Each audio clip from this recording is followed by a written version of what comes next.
Hi, good morning and happy weekend to every well wishers outside there. Yeah, today I am so excited, and guess what? We are doing a long awaiting book today. Yes, Becoming Intentional by Truth Oshimiriton Egbe. I'm so sorry if I did not do the pronunciation very well. But who is Truth? Who is Truth? We will get to know her through this book because this book is a life experience of truth. And today we'll be doing a little bit of introduction and also we're talking about a little about the author. So let's go. So becoming intentional is a non-frictional and frictional book. Here we'll learn through the life experience of truth. So before we go on, I want to read a little bit of a draft I have here. It said, Becoming Intentional is a collective narrative of a real life experience and a practicable principle which highlights necessary steps for personal development, integration into society, attainment of goals, salvation of life, finding and fulfilling purpose, among others. Yeah, going through some of the reviews online, I found out that Truth is one of the shy type when she was growing up. Before she became a boy, she was this kind of person who hides her face most of the time. Not as if she was not smart. She's a smart kid, but she tends to be shy and naive in whatever she finds herself doing. But how did she scale through in the process? And that is what we'll be learning as we read through this book today. Most motivational speakers and writers have less reputation nowadays simply because of the way they dictate to readers or the way they write with so much authority. But that is what Truth has done differently with becoming intentional. It has 8 chapters that read less like a rule book than a conversational text that treats the reader more like a friend and a confidant. So here we go to chapter 1, and the title to this chapter 1 is Who is Keeping the Score? Who is Keeping the Score? This chapter started with the story of a girl who always go to the airport through a booked ride. It's become a routine, and each time she does, she never put to heart a discussion or interaction with the drivers, not until a fateful day. The conversation between her and the driver lasts long in her heart.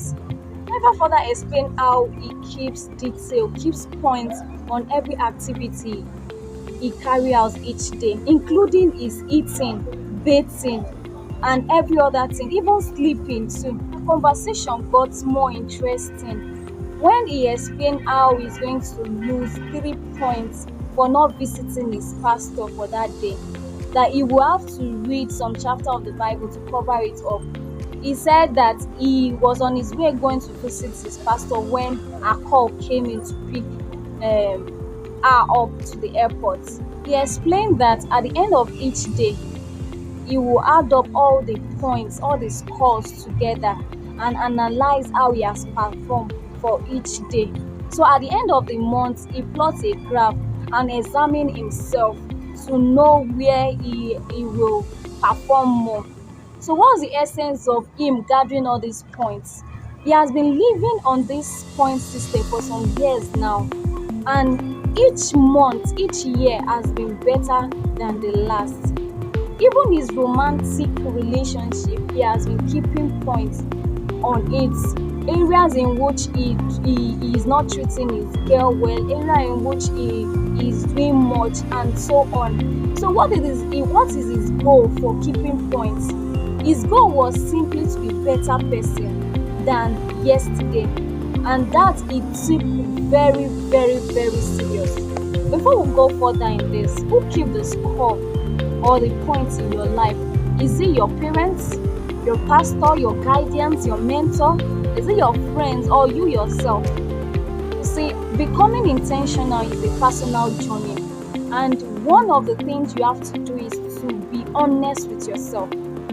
Becoming intentional for you might be waking up every morning and doing that thing in which you set your mind to do, even when you don't feel like doing it. It might be spending more time in fellowshipping with God. It might also be not giving up after the first try. It can also be identifying areas where you could do better, or setting goals and sticking to those goals. Making time with people who you love, like people who have busy schedules. It can also be sleeping 8 hours each day. Yeah, there are people who are workaholic. They work and work without having rest, and it's affecting their health. It can also be you finding time, either 1 hour 30 minutes, to read or write a book, even in the midst of your 9 to 5 busy schedules. And here we've come to the end of our review for today.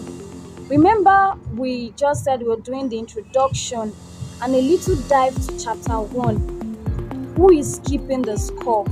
Who is keeping the score? Are you the one or people around you? So remember also that being intentional is a personal journey, and you have to be honest with yourself when becoming intentional.